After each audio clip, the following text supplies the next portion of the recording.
One of the best features of SOLIDWORKS PDM is its ease of use. Even if you've never used it before, chances are you're already familiar with its user interface. One of the easiest ways to view your data in the Vault is to simply use Windows Explorer. This is a comfortable and familiar interface with almost every PC user.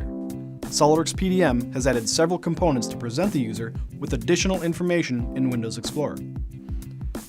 Here we can see additional columns showing us important information like description, revision, or which coworkers have things checked out, and more.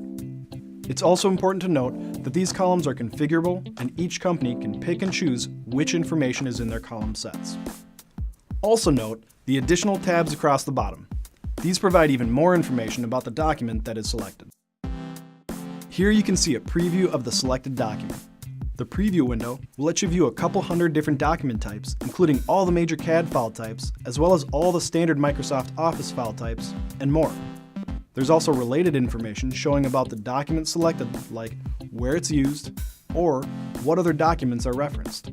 Just like Windows, many of your most common PDM commands can be accessed with a simple right-click.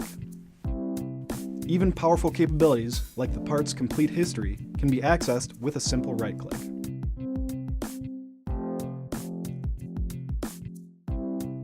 Of course, all this ease of use carries beyond Windows Explorer and into the CAD system as well.